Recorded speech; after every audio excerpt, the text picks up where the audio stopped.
to the place that feels like home, to the people I can depend on. Numbers chapter 7, and we've been cruising through this book here. And as we continue to study through, we have to remember that the children of Israel are still sitting at the base of Mount Sinai. They have just set up the tabernacle, and they have just consecrated it, and they have just prepared it, and that's where we're going to meet up as we begin here.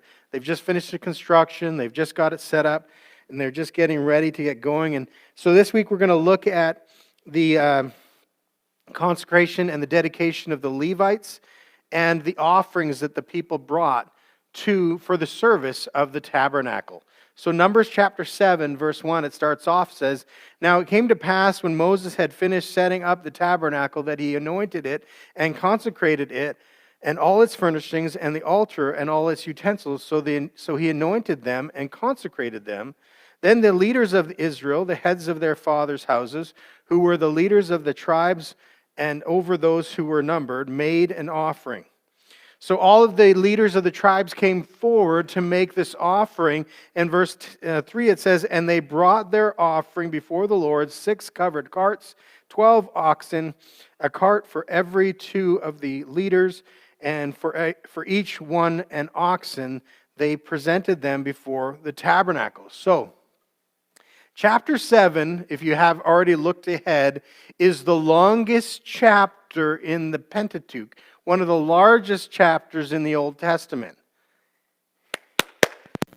And we're going to go through chapter 7 and chapter 8 this morning. This is going to be good. So I'm hoping you ate good breakfast. I'm hoping you're all ready. But here's the thing, chapter 7, other than this beginning part that we've just read, most of it is repetitive. So we're going to go through it pretty quick. So don't start heading for the door. Be like, quick, when he looks down to read, sneak out, grab your stuff. So in this first section here, the tribes, the tribe leaders, they come forward and they bring this offering of carts and oxen, so covered wagons and oxen to give to the Levites for the service. So can you guess why they were giving these to the Levites? Because they got to pack the tabernacle. They got to move the tabernacle. So all these tribes come forward and say, we're going to give you guys an offering of the stuff you need to move the tabernacle. So they give them here 6 covered carts and 12 oxen so that they can do the work of packing up and moving the tabernacle. Because as they're going to be moving through the desert, as the cloud or the pillar of fire raises up and moves, they are to pack up the tabernacle and move. And everywhere it stops, they are to set the tabernacle up again. So sometimes they would be there for a day or two. Sometimes they would be there for a week. Sometimes they'd be there for a month or possibly even a year or more.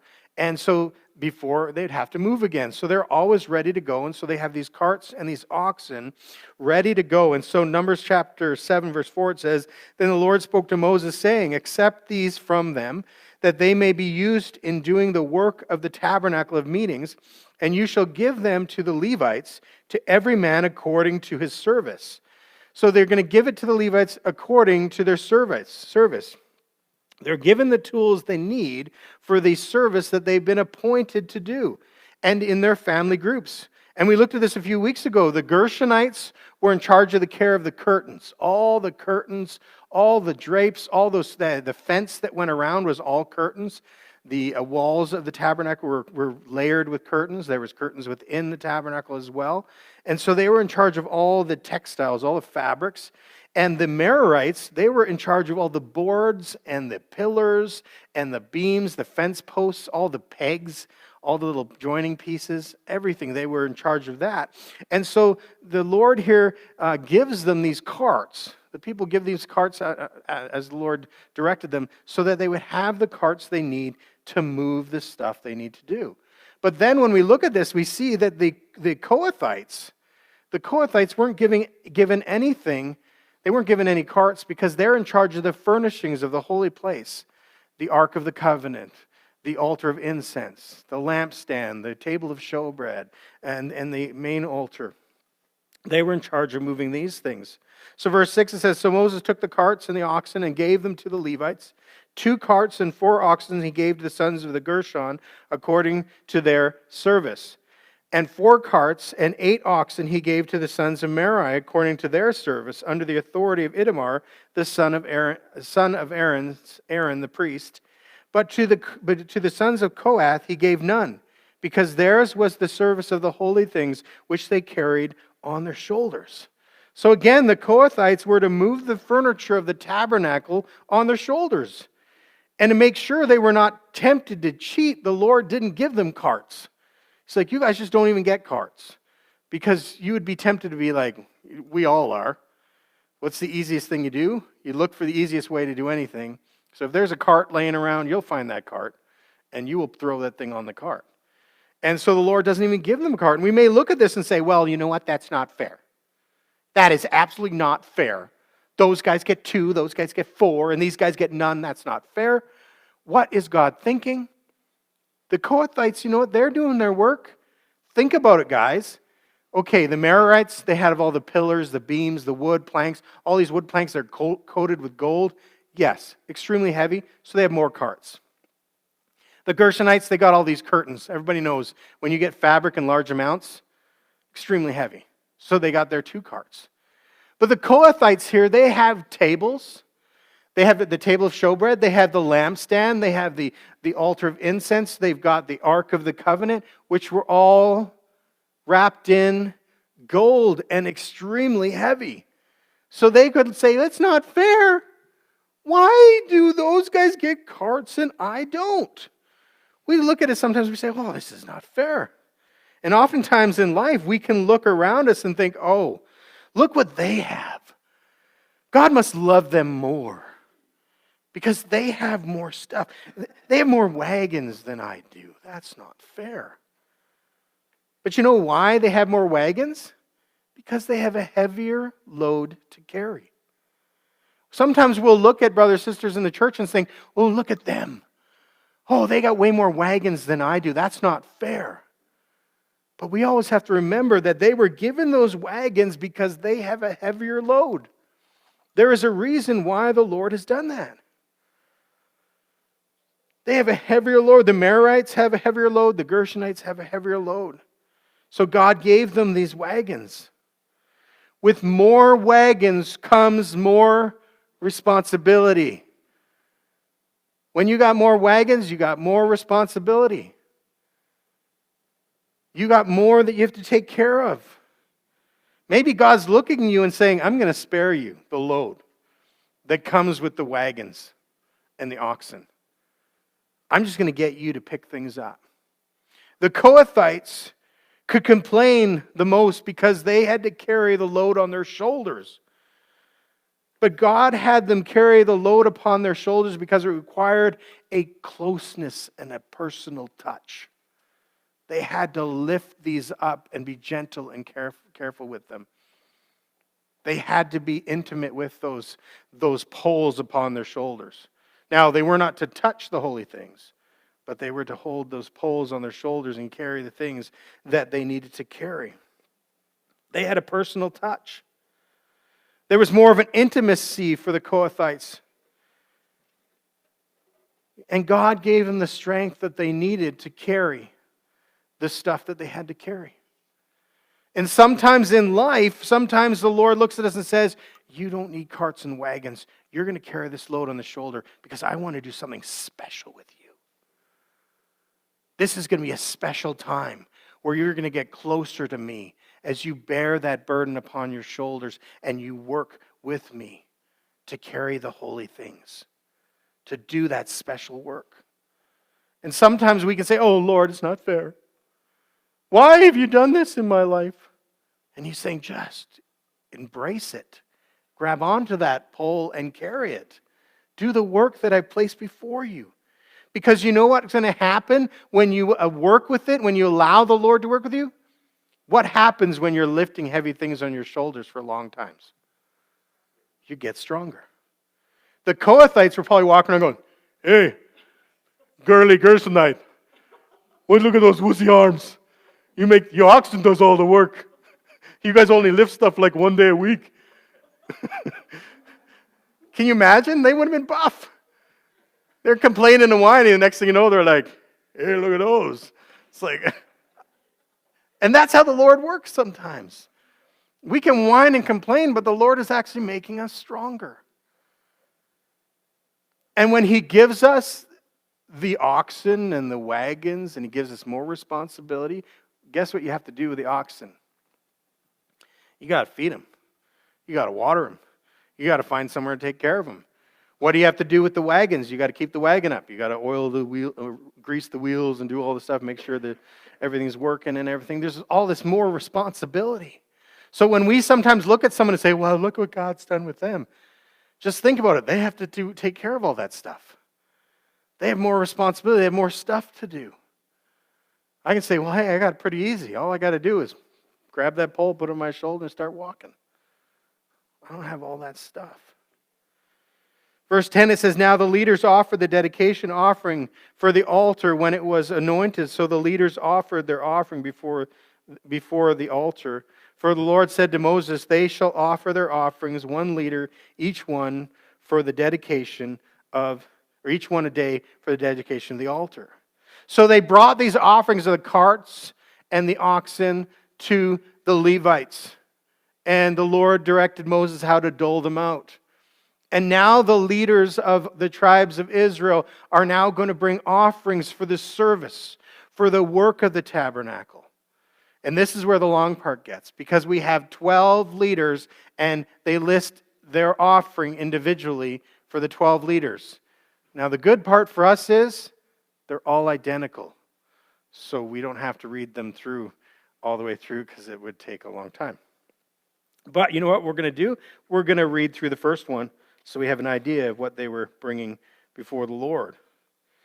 Verse 12, it says, and the one who offered his offering on the first day was Nahshon, the son of Abinadab of the tribe of Judah. His offering was 1 silver platter, the weight of which was 130 shekels, and 1 silver bowl of 70 shekels. Sorry, I was just grooving down.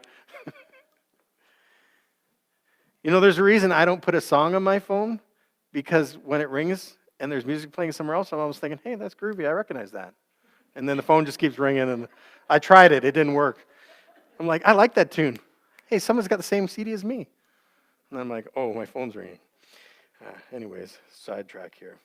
So they have these platters here. They 30 shekels and 1 silver bowl of 70 shekels, according to the shekels of the sanctuary. Both of them, so you've got both of these platters and bowls are full of fine flour mixed with oil as a grain offering. So they're bringing this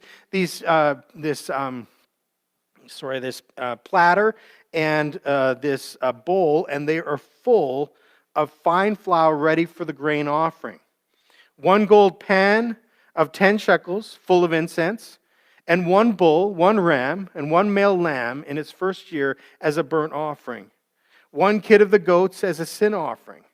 And the sacrifice of the peace offering, 2 oxen, 5 rams, 5 male goats, and 5 male lambs in their first year. This was the offering of Nahshon, the son of Abinadab. So when we first look at this, we say, okay, you've got the platter, and you got the bowl, and full of the fine flour, and then you've got the gold pan full of incense. You've got everything you need in order to begin to make offerings of these fellowship offerings, these grain offerings.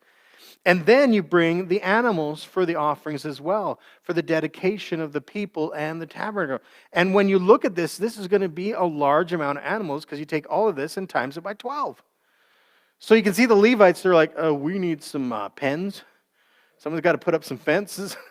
We got to take care of all this stuff before we end up sacrificing it. We need to take care of it. So they would bring it all.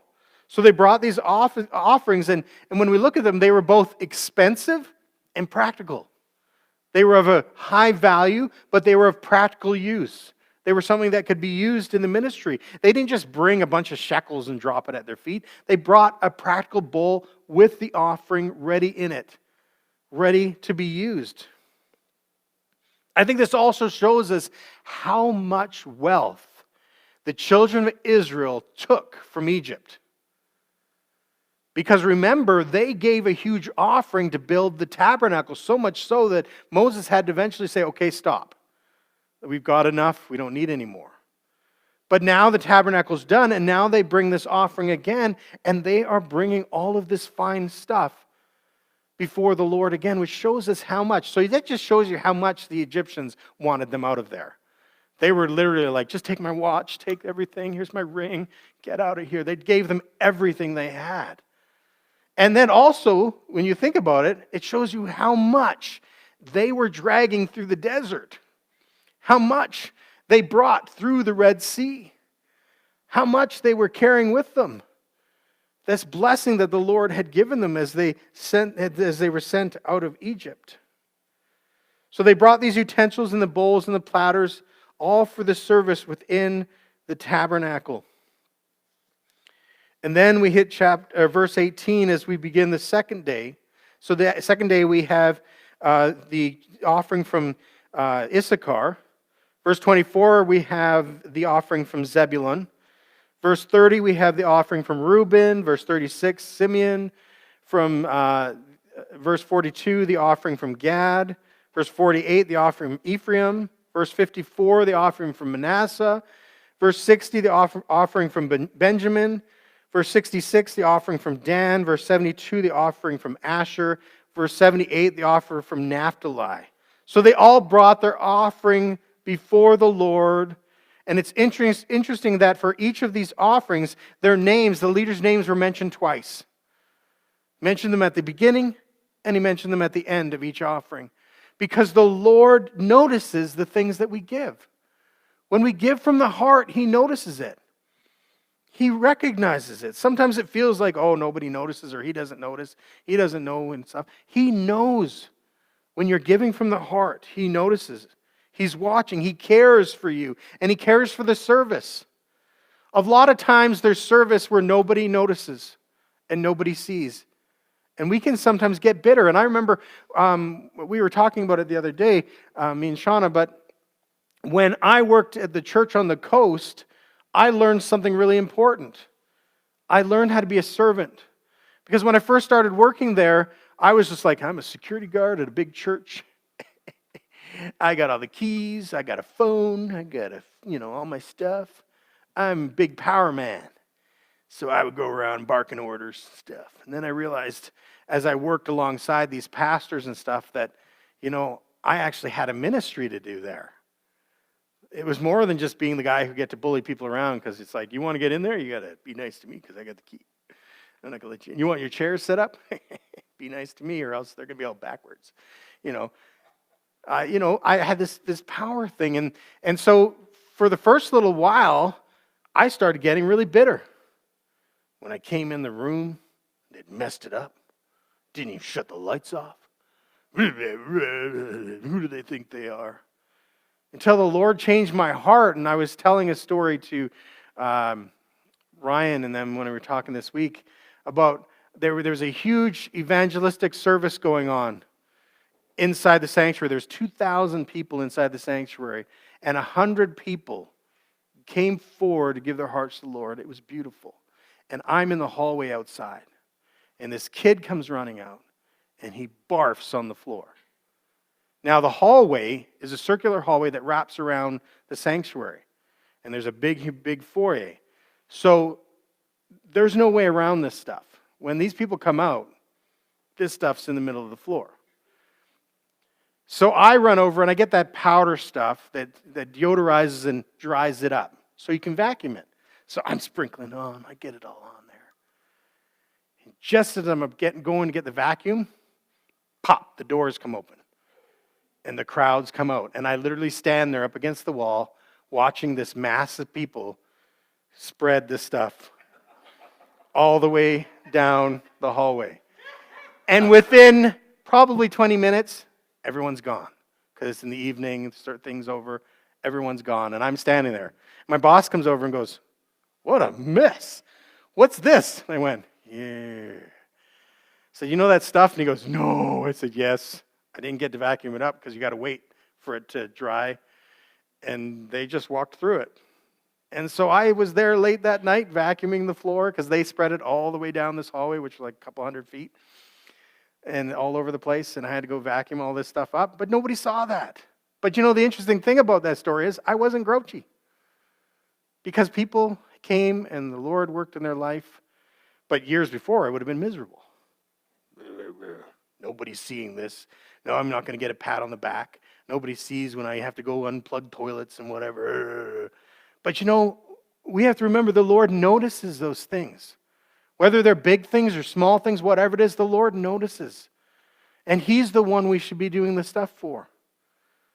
Not so that we can get a pat on the back or so people can go, oh, you did such a good job, but that the Lord is watching us and He knows every little thing we do. He notices the offerings that we make. Then verse 84, now Moses is going to wrap it up. He says, this was the dedication offering of the altar from the leaders of Israel. When it was anointed, 12 silver platters, 12 silver bowls, and 12 gold pans. Each silver platter weighed 130 shekels, and each bowl 70 shekels. All the silver of the vessels weighed 2,400 shekels, according to the shekel of the sanctuary. That's a lot. This was a lot. This is a big amount. The 12 gold pans full of incense weighed 10 shekels apiece, according to the shekel of the sanctuary. All the gold in the pans weighed 120 shekels. Now, I was going to figure out the weights for us today, but let's just say it's a lot, because the understanding of what the temple shekel was, or the tabernacle shekel was then, is disputed. So it was like a bunch of toonies worth piled up. It's a lot. I was telling Elijah this morning about a friend of mine. His brother says to him, hey, can you build me a pirate's chest? He says, sure. And he says, okay, well, I need to be a certain size, and you're going to have to figure out all these numbers because I don't know how to do it. But my son's being born, and I'm going to put a loonie for every day until he turns 19, and then I'm going to give him this as kind of like, you're an adult now. Congratulations, here's your treasure chest. And so my friend, he goes and he starts measuring. He went to the bank and bought a bunch of loonies so he could figure out how much space they'll take up and to figure out how big this thing would be. Then he had to figure out how strong it had to be to hold that many. And he was very mathematical. He's all figuring this all out. And then he sits there one day and he goes, wait a second. That's a lot of loonies. And he calls his brother and he says, where are you going to put this thing? It's got to be on a concrete foundation. If you put it in your closet, you'll never get it out. With that many loonies in it. His brother's like, oh, yeah, wait a second. That's all. And it's going to be big. And it was quite funny because it's a realization. This thing's going to be massive. It's going to be huge, and it's going to be heavy. Well,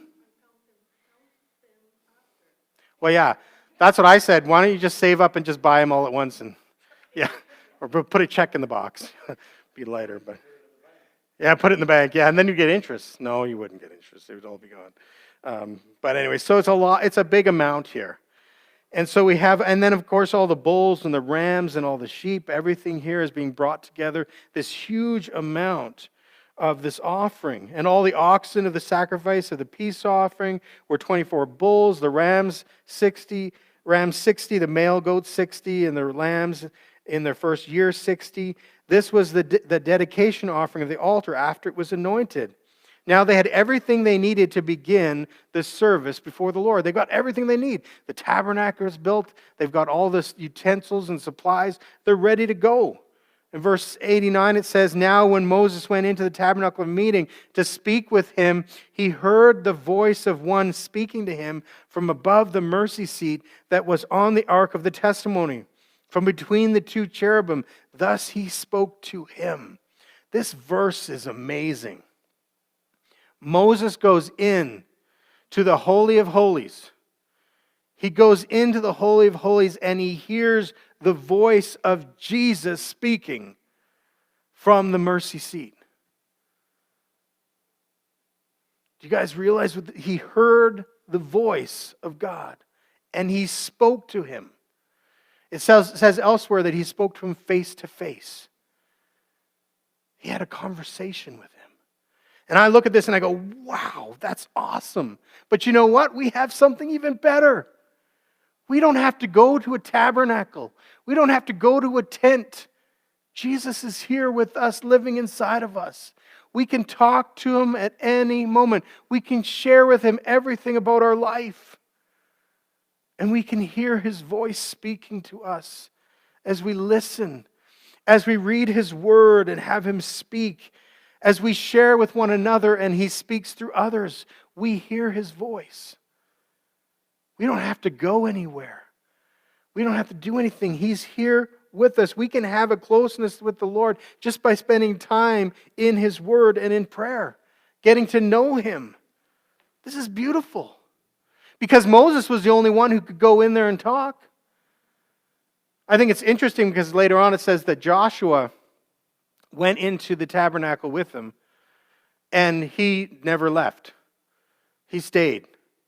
He sat in there because he wanted to be as close as possible as he could get. Now, he couldn't go all the way in, but he went in and with Moses, and he's just like, I'm staying here. Like, Moses, you do this on a regular day. This blows my mind. I'm staying. I'm going to be here as long as I can. But you know what the cool thing is? We have the Lord with us at all times. And because we're humans, don't take offense to this, we can be knuckleheads and forget that he's here. We're the ones who are like, God's not here. And he's like, I'm standing right here. Just talk to me.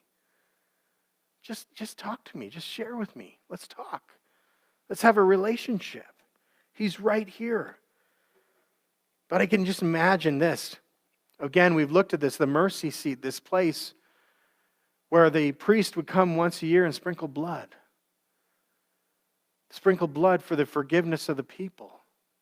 Upon the mercy seat, this with the two cherubim, a picture of the throne of God. And he hears the voice from above the throne speaking to him. I just don't know how Moses didn't walk around all crazy with all this crazy stuff going on. I think I personally would never leave. I would be like, I'm just going to set up here. Guys, you're going to have to bring me food. I'm staying in here. So now that we head into chapter 8, here now in chapter 8, we're going to see the dedication of the Levites. We already sort of looked at this in Leviticus and Exodus, but as we continue on here, we're going to see this beautiful ceremony as they dedicate the Levites. I tried to get Levi to volunteer to participate, but he wasn't willing to wash and shave his entire body. I know, Levi, come on. Yeah. Don't you realize how much this would mean to everyone? All right.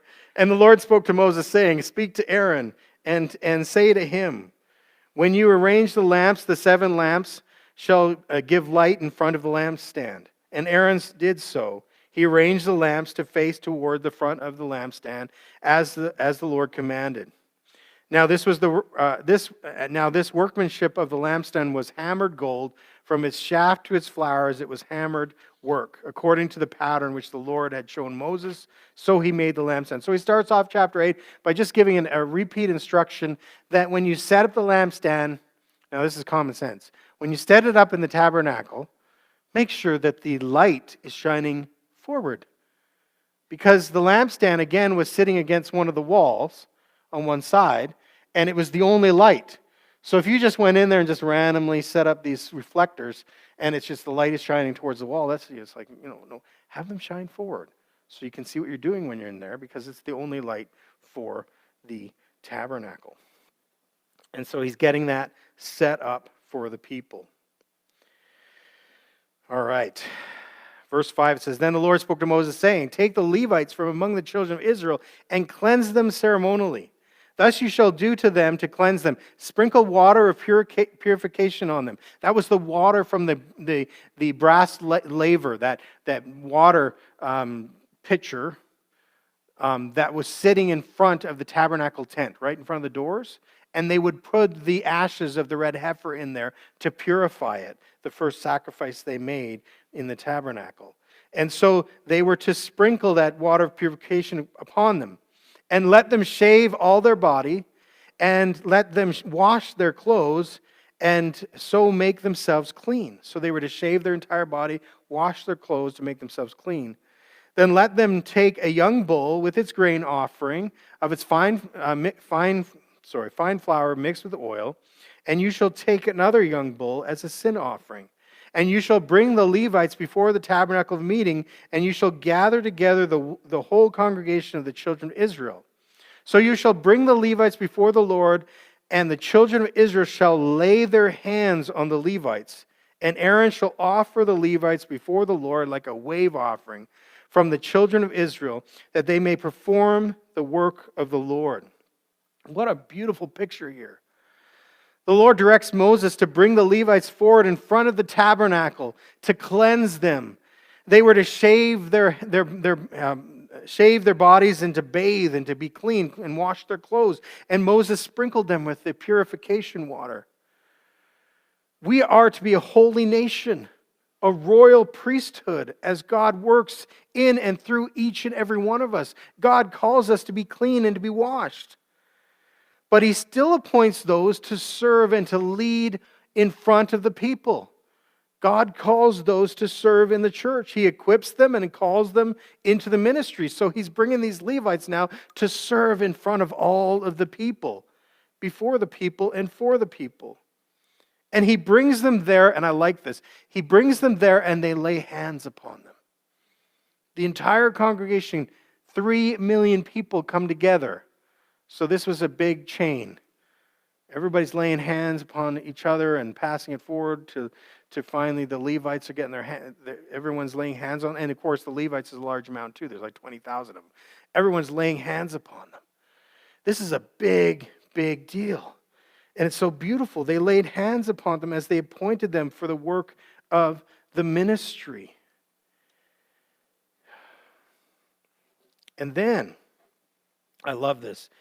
And Aaron shall offer the Levites before the Lord like a wave offering from the children of Israel, that they may perform the work of the Lord, like a wave offering. When they brought the offering before the Lord, that the offerings before the Lord, the priest would take that chunk of meat that was for the Lord, and he would lift it up and he would wave it before the Lord. Lord, this is for you. Lord, this is for you. Do you guys recognize that? Because that's how we do. We lift our hands and worship. We're doing wave offerings. So it's okay to do the wave. Okay, let's start over here. The wave offering. They would wave their sacrifice before the Lord, but here, they're going to wave the Levites. Now, do you think they lifted them all up? No. I think they probably all just lifted their hands and waved before the Lord. Lord, we're lifting up the Levites to you. This is our offering. They are a wave offering. It says, like a wave offering from the children of Israel. They lifted them up. This is beautiful. Then the Levites shall lay their hands on the heads of the young bulls, and you shall offer one as a sin offering and the other as a burnt offering to the Lord to make atonement for the Levites. And you shall stand the Levites before Aaron and his sons, and then offer them like a wave offering to the Lord. Thus you shall separate the Levites from among the children of Israel, and the Levites shall be mine.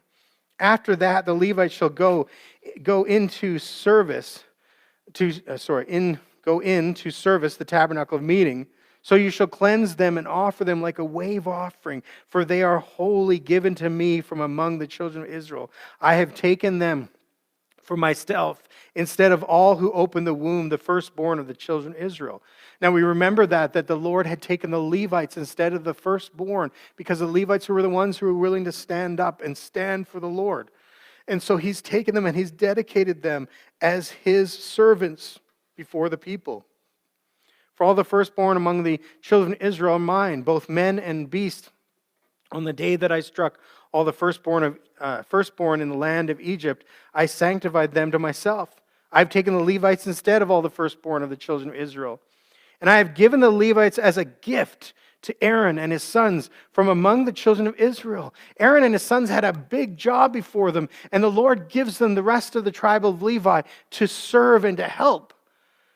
Because we've looked at it, the amount of sacrifices and stuff that was going on during the day, the stuff they had to remember, plus the priest's job was also to teach the people, to judge, and to share with the people in difficult situations. So there's a lot of work, and the Lord has given Aaron the children of Levi to help out in this work. They're to help out. in the work of the tabernacle and to make atonement for the children of Israel, that there be no plague among the children of Israel when the children of Israel come near the sanctuary. Thus Moses and Aaron and all the congregation of the children of Israel did to the Levites according to all the Lord commanded Moses concerning the Levites. So the children of Israel did to them. And the Levites purified themselves and washed their clothes. I just lost place. Wash the clothes. Then Aaron presented them like a wave offering before the Lord. Aaron made atonement for them to cleanse them.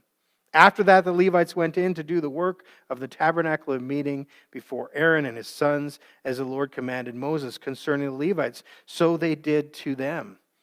Then the Lord said to Moses, This is what pertains to the Levites. From 25 years old and above, one may enter to perform service in the work of the tabernacle of meeting. And at the age of 50, they must cease performing this work and shall work no more. They may minister with their brethren in the tabernacle of meeting to attend to the needs, but they themselves shall do no work. Thus you shall do to the Levites regarding their duties. God called them to serve for a time and for a season. He says from 25 to 50, they were to serve before the Lord in the tabernacle. But after 50, they were to stop the labor, the heavy lifting, all the work part, and they were begin to lift up those younger priests that have now coming in to serve. They were to lift them up and to train them and to teach them. Oftentimes their job was just to teach the scriptures. They would literally sit and teach and read from the scriptures to the people, to educate them, to build them up. God sees here, he says, I see your skills, I see your strengths, I see your weaknesses. And he only gives us what we can handle. He gives us work to do. He gives us a time and a season to do it in. He gives us the supplies we need. Maybe you need a cart. Maybe you need some oxen to help you with the heavy burdens that he has placed in your life to do the work that he's placed in your life to do. Or maybe he sees that you need more of an up and front and personal experience. That you need to feel the weight on your shoulder for a while. That you need to lift it and carry so that you can be made stronger. God knows us and he calls us according to our skills and he equips us. We all have natural personalities. I remember years ago hearing a pastor talk about don't copy other pastors. And this was at a pastor's conference because young pastors tend to do that. And it's funny because I always thought it was interesting that, and it's not necessarily that they're copying, but the pastors that come out of RMCC all tend to sound like Glenn. And one of the guys says, I really like the way you teach. It's like so different and whatever. And I go, that's because I didn't train under Glenn. That's why you think I'm so different, because everyone you work with tends to talk the same way. And that's natural that we do that. But pastors can have the temptation to try to be a Billy Graham, try to be Greg Laurie, or try to be some big name. And so they'll try to talk like them. They'll try to do the moves and the Pentecostal kick or whatever you got down. And you try to copy them. And I remember that because I thought, well, I got to figure out, what my thing is and everything. And the Lord said to me one day, you're just who you are, just be yourself. And I was like, oh, okay. Because I always thought I'm not polished enough. I'm a little bit rough around the edges. You may have not noticed that. But I say the wrong things and everything. And I remember Pastor said to me, that's okay. Be yourself. And encourage everybody in the congregation that the Lord has given you your personality. He's given you your quirks and your things. And those are part of your ministry. You're not to glaze them over. I remember Steve Taylor had a song in the 80s called I Want to Be a Clone. Basically talking about it, when you come to church, you must become a clone. And it says, he says, oh, I want to share the gospel. And he says, no, sit down and give it 15 years or so you can become like us, and then you can, do things in the ministry. It's like, no, you be who you are. The Lord has called us all individually. He's given us skills. And so, you know what? Some of us, he's given us these bigger responsibilities. Therefore, he's given us wagons and oxen. But some of us, he said, you know what? I need you to be more personal. I need to be on the ground. I need you to be working. I think of Paul. Paul talks about this thorn in the side that buffeted him. And the Lord never took it away, and people think, well, and he said, your grace is sufficient. And some people say, well, I don't understand why would the Lord do that to him? Why? Because Paul was strongest when he was weak, because he knew it was all God that was doing it. He could never say, that's because I'm a good teacher. It's because I got good education, because I got this. Because he was up there going, whatever it was, the thorn in his side, whether it was his eye, that people say he had an eye infection, whatever it might be, he was up there going, oh, it's all you, because otherwise I would be at home in bed. It's you that's doing the work. You give me the strength when I need it to lift that weight up and get going. And that's what you need in the time. And so we have to look at it and say, okay, Lord, that's what I got. Let's do this. Let's work with this. Let's do this. Let's walk in it. He knows our calls because he's called us, and he's equipping us. He won't ask you to carry the heavy boards and the beams without supplying you with the carts and the oxen that you need. He's not going to slap something in front of you and say, hey, let's see you do this one. No, that's not our God. We talked about that last week, about misrepresenting God. There's a lot of people that misrepresent God that way. Oh, if you step forward and say, Lord, I want to serve you, he's going to be like, good. I'm sending you to Siberia, or I'm sending you to Africa, or I'm sending you wherever is the last place you would go, that's where I'm sending you. Or I'm going to make you do something, and make you work in the nursery and change diapers. Whatever it might be, it's like, no, the Lord knows our skills and our abilities, and he prepares us for it. Remember what Jesus told us. Matthew chapter 11, verse 28 says, come to me, all you who labor and are heavy laden, and I will give you rest. I always thought this was funny. Jesus says, come to me, all you who are labor, come to me, all who labor and are heavy laden, and I will give you rest. Oh, Lord, he says, come to me, and I will give you rest. That means he's going to give me a vacation. He's going to let me go sit on the beach, and he's going to do the work for me. And then he continues on and says, take my yoke upon you and learn from me. For I am gentle and lowly in heart, and you will find rest for your souls. For my yoke is easy and my burden is light. I remember I used to read that and say, so you're telling me to take the yoke of burden that I have off and to put your yoke on. Well, in my mind, the yoke is for doing work. Now, everybody knows what a yoke is, right? It's that wood beam they would place upon the back of the oxen where they would bear that weight and they would pull those wagons. So Jesus is saying, take that yoke off and put mine on. Put mine on. And I like what it says, take my yoke upon you and learn from me. Learn from me. I'm going to teach you. I'm going to teach you.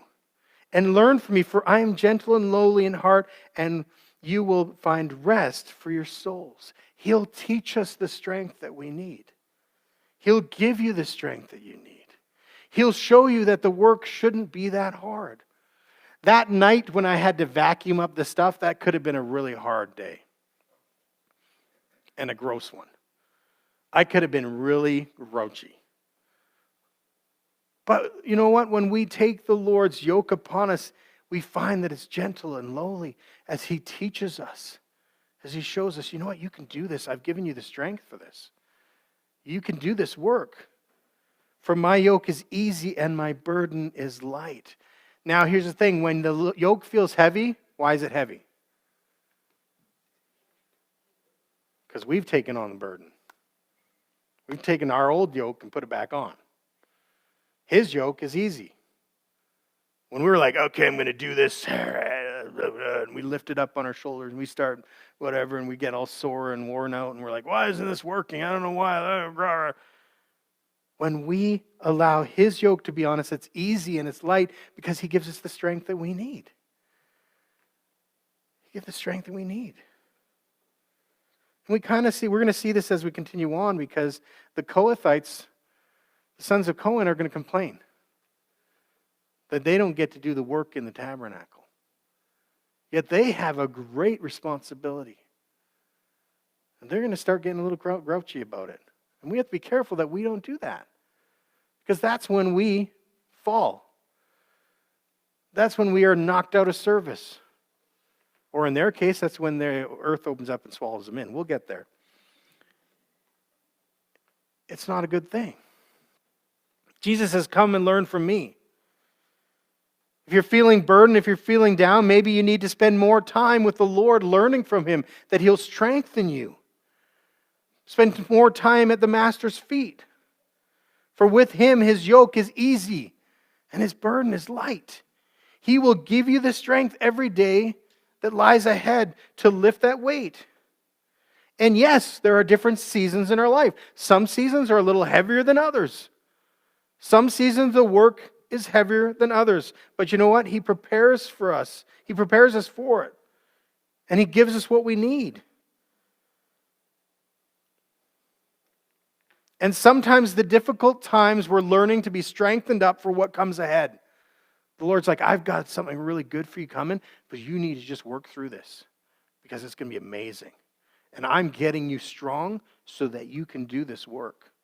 So don't be complaining about it now. Just say, okay, Lord, let's do this. There's different seasons in our life, and some are for learning and preparing for service, and some are in the midst of serving, as we're learning, as we're serving, as we're in the midst of doing the work, and some are teaching and raising up those who are coming up from the next generation, how to live life and how to serve God, how to live a righteous life, a right life. We all have areas. There is no, and I know this is going to take it, there's no retirement in the church. There's no retirement in our Christian walk. There's no Christian seniors home where you go to and you no longer have to you don't have to do anything anymore. And I think that's a failure, and I know I'm probably going to get in trouble for this, but that's a failure that we see in the church today where the older generation isn't teaching the newer generation, the younger generation. And partially it is, and let's say it's true, I know I'm not old, but it's because we're scared of them because they're weird. But you know what? They're just as scared of us because we're so different. And so we need to reach down to that younger generation and teach them and say, hey, let me give you a hand. And understand that sometimes they don't always respond positively, but they still learn. No, it doesn't always work. And whatever it is that we're doing, whether it's reading Bible stories to our grandkids and teaching the importance of prayer, whatever it might be, spending time with them, teaching them, building them up, discipling someone, teaching and raising up someone, teaching a Bible study, whatever it might be. The Lord has something for each of us to do and to share with someone. And this morning, as we come before the Lord in worship, as we worship together, I want to end this service with a bit of a blessing. We're going to sing a couple songs, and then we're going to do something special. We're going to bless each other before we go. This is something we've done it. I think we've done it once or twice before, a long time ago. But we're going to bless one another. We're going to do a wave offering. We're going to lift each other up and bless each other before we leave. Because that's something that's so important. I see it so important that we as brothers and sisters in the Lord, that we lift each other up in prayer. And we lift each other up. We call each other, hey, how you doing? When we see each other, we're like, hey, I want to pray for you. It's so important because we all go through different things and we all have different wagons, oxen, poles that we have to carry. And we need to work together as the Lord guides and builds us up. So let's pray. Lord God, we thank you so much. We thank you so much for your word, Lord God. We thank you so much for your direction. We ask, Lord, that you would be working in our hearts, Lord God, showing us the things that we need to do, Lord. Showing us the responsibilities that we have, Lord God. But also showing us to just rest in you. That we can just say, Lord, I'm just going to follow your guiding. Follow your steps. Lord, that you would just work in my life. work in every step that we take, and that you would just guide us, build us up, strengthen us for the work that you have for us, that it wouldn't be a burden. I don't want anyone to go away this morning thinking that they've been burdened, but that the Lord would just lift them up and touch them. Lord, we thank you. In Jesus' name, amen.